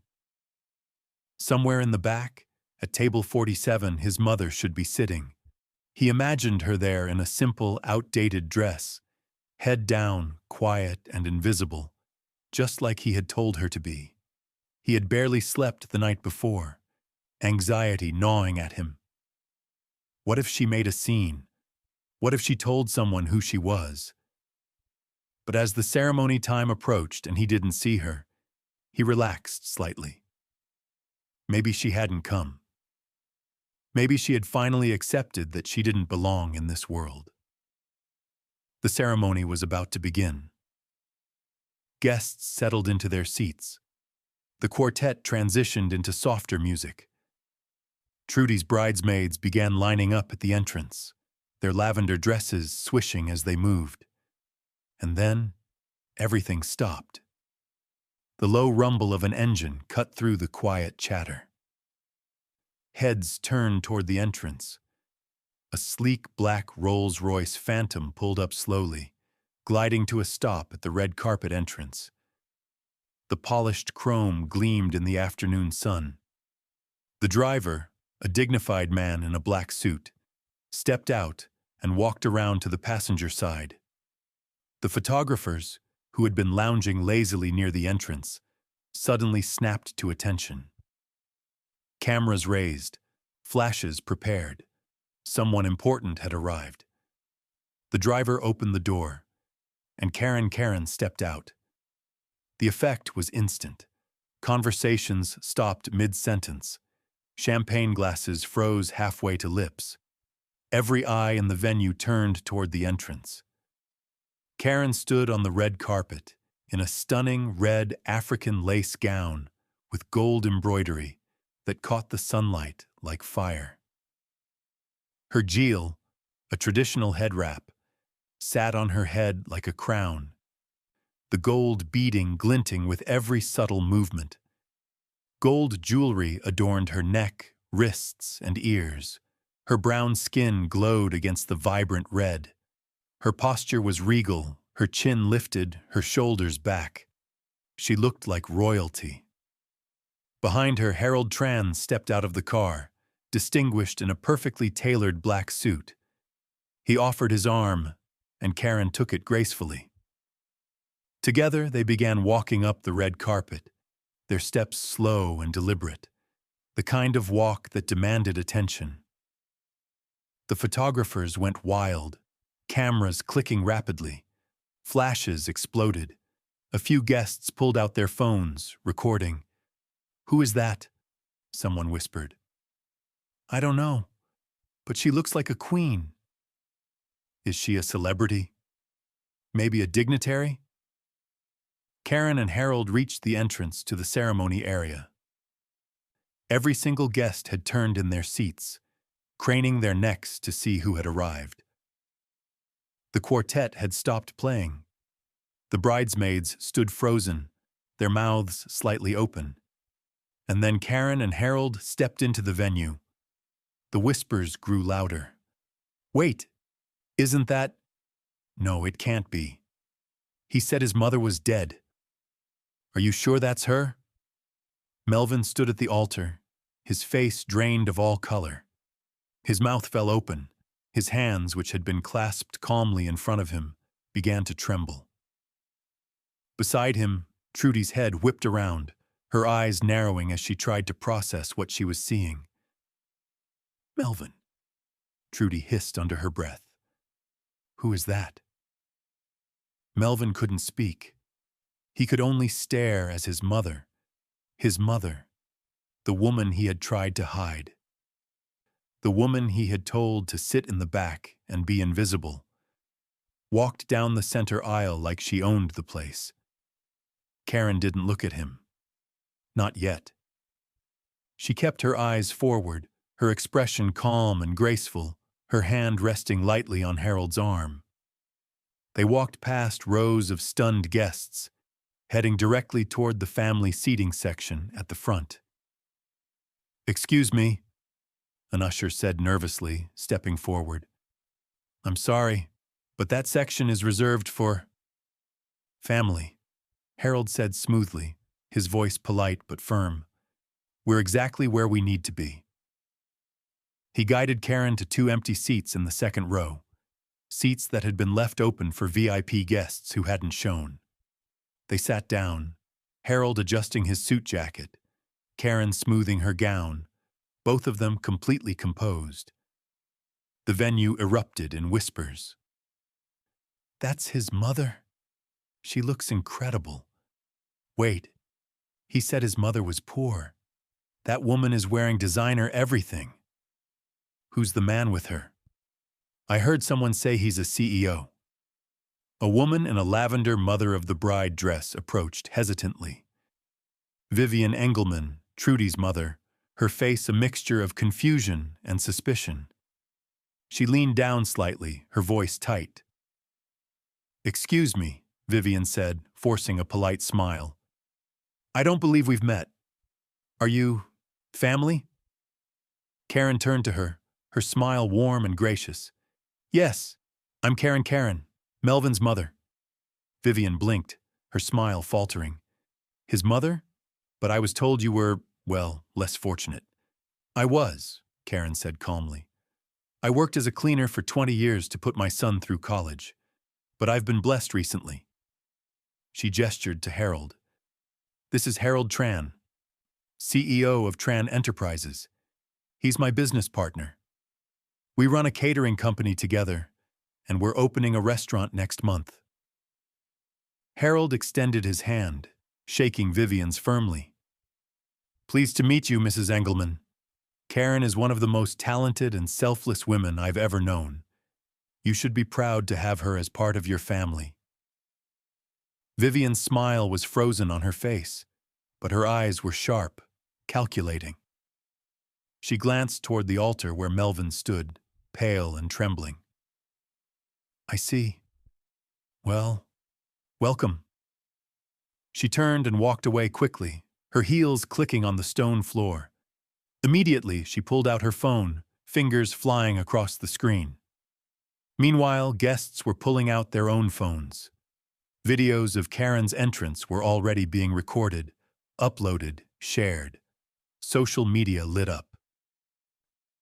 Your wedding drama. Dr. Mystery Guest. Who is she? At the altar, Melvin's best man leaned over and whispered, Dude, is that really your mom? Melvin nodded stiffly, unable to form words. She looks amazing. Why didn't you tell anyone? Melvin didn't answer. He was watching his mother, watching the way guests stared at her with admiration, watching the way photographers angled for better shots, watching his entire carefully constructed narrative crumble in real time. Trudy grabbed his arm, her nails digging in.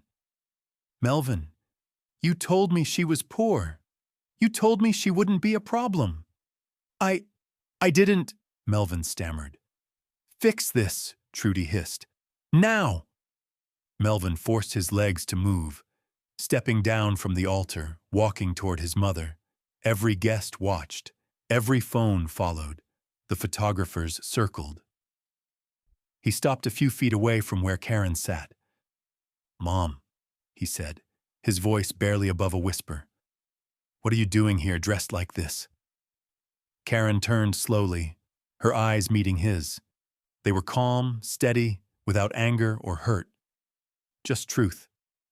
You invited me, Melvin, she said simply. I came. But I told you to sit in the back. Karen finished for him. To be quiet? To hide? She stood, and Harold stood beside her, protective but not aggressive. I heard you, but you also told me to come to your wedding. So here I am. Melvin's voice dropped to a desperate whisper. Why are you doing this? Karen looked at him for a long moment. Around them, 300 people watched, phones recording, whispers spreading like wildfire. I'm not doing anything, Melvin, Karen said softly. I'm just standing here. In the truth. A guest nearby leaned toward another. Wait, so she is his mother, and she worked as a cleaner? He told everyone he was self-made, someone else whispered. But she put him through college. He tried to erase her from his story. That's his own mother. The murmurs grew louder, spreading through the crowd like a wave. Trudy appeared at Melvin's side, her face tight with barely controlled fury. This is unacceptable, Trudy said, her voice low but venomous. You lied to me.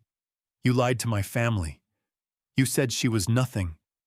I never said nothing, Melvin said weakly. You told my parents she was dead. Trudy's voice rose, loud enough that people nearby heard. Do you know how this makes me look? How this makes us look? More phones came out. More videos recorded. Someone tweeted, Groom lied about his mother being dead. She just showed up looking like a queen. Wedding drama. Within minutes, it was retweeted hundreds of times. Karen stood silently, watching her son unravel, watching the world he had built on lies collapse around him.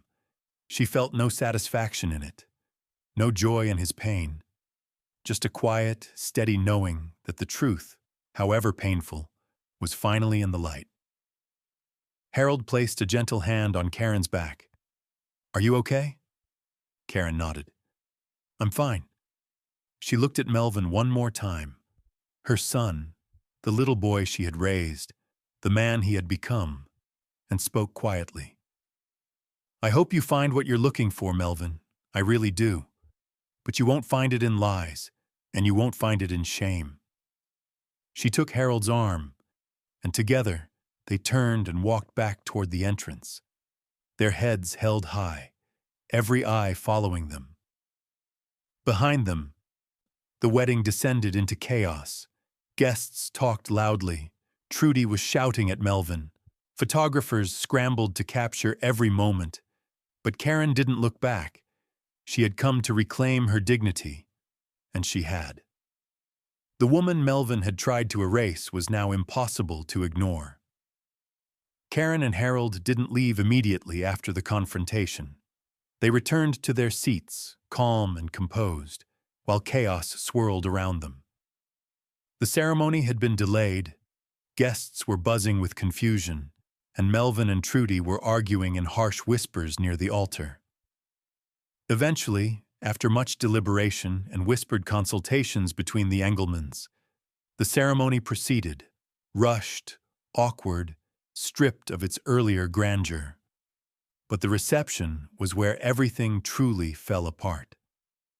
The reception hall was decorated with crystal chandeliers, white roses, and gold accents, elegant and excessive in equal measure.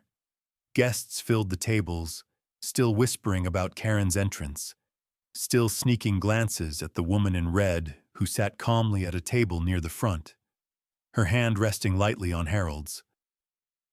Dinner was served. Speeches began. Trudy's father gave a toast about legacy and family. Trudy's maid of honor told a rehearsed story about their college days. Melvin sat stiffly at the head table, his smile forced, his eyes avoiding his mother's section of the room entirely. And then Harold stood. No one had invited him to speak. His name wasn't on the program. But he rose from his seat, his presence commanding, and tapped his glass gently with a fork. The room quieted, guests turning toward him with curiosity.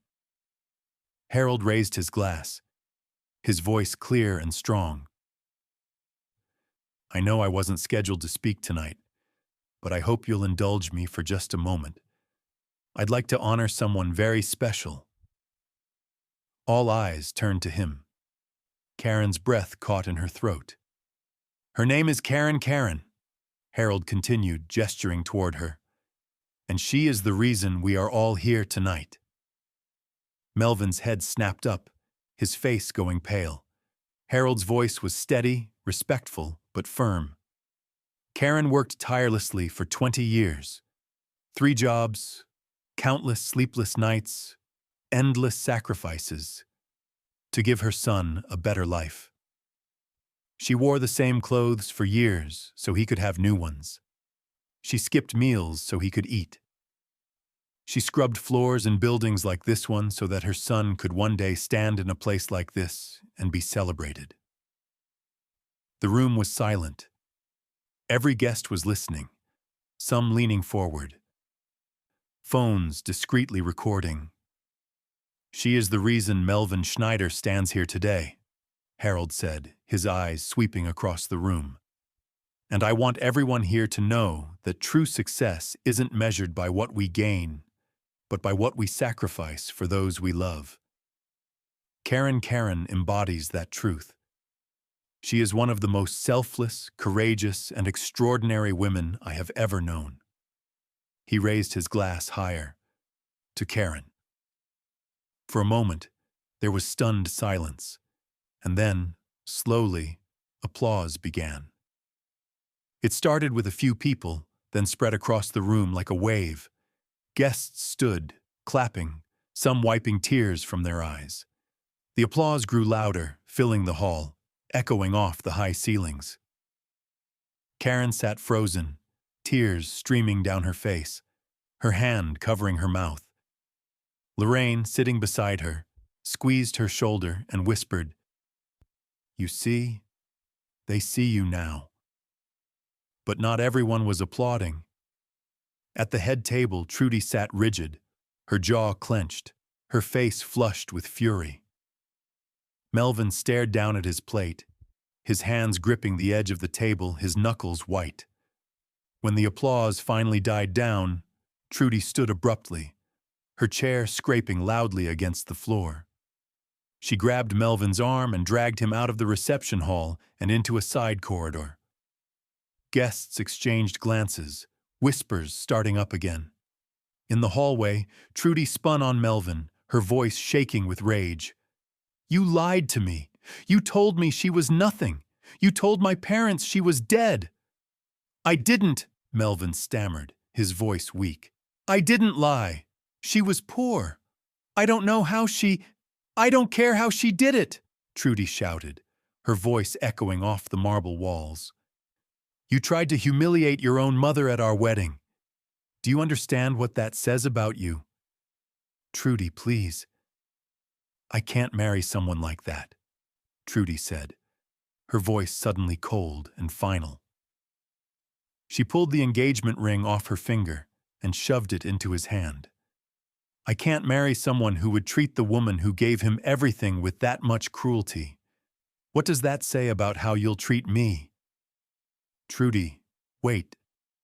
But she was already walking away, her white dress trailing behind her, her heels clicking sharply on the floor. She didn't look back. Melvin stood alone in the hallway, the ring heavy in his palm, the sound of applause still faintly audible from the reception hall. His wedding was over. His carefully constructed life was crumbling, and it had all unraveled because of the one person he had tried so hard to hide. Within hours, videos of Karen's entrance and Harold's speech were everywhere. Twitter, Instagram, TikTok, clips circulated with captions like "Son tries to hide his mother at his wedding. She shows up like a queen, and this is what real success looks like."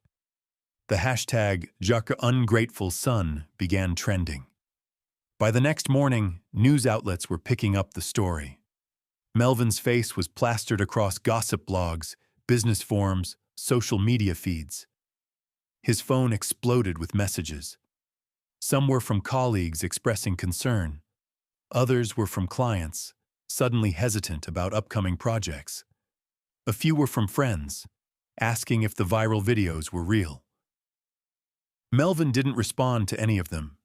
He sat in his penthouse, the curtains drawn, his phone buzzing endlessly on the coffee table, and stared at nothing. The engagement ring sat beside the phone, a symbol of everything he had lost. 3 weeks passed. Melvin's reputation was in ruins. Some business partners distanced themselves. Invitations to events stopped coming.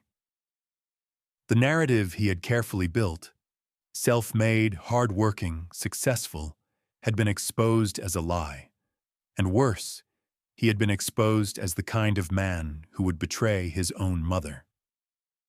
Finally, one evening, Melvin drove across the city to an address Lorraine had reluctantly given him. Karen's new home.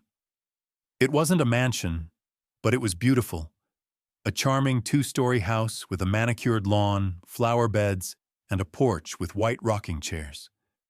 The driveway had 2 cars, a modest sedan and Harold's sleek black luxury car. Melvin sat in his Mercedes for 10 minutes, staring at the house, his hands gripping the steering wheel. Finally, he forced himself out of the car and walked to the front door. He knocked, his heart pounding. Karen answered. She was wearing jeans and a simple blouse, her hair pulled back, no makeup. She looked peaceful, healthy, whole. "Melvin," she said quietly. "Hi, Mom," he whispered, his voice breaking. Can I talk to you?" Karen hesitated, then stepped aside. "Come in." The house was warm and inviting, nothing extravagant, but comfortable and filled with light. Photos lined the walls. Karen and Harold at a ribbon-cutting ceremony for their restaurant. Karen with Lorraine laughing at some event. Karen standing in front of a stove surrounded by trays of food. They sat in the living room. Harold appeared briefly, nodded at Melvin, then quietly excused himself to give them privacy. Melvin couldn't meet his mother's eyes. He stared at his hands, his voice shaking. "Mom, I, I don't even know where to start." "Then start with the truth," Karen said gently. Melvin's face crumpled.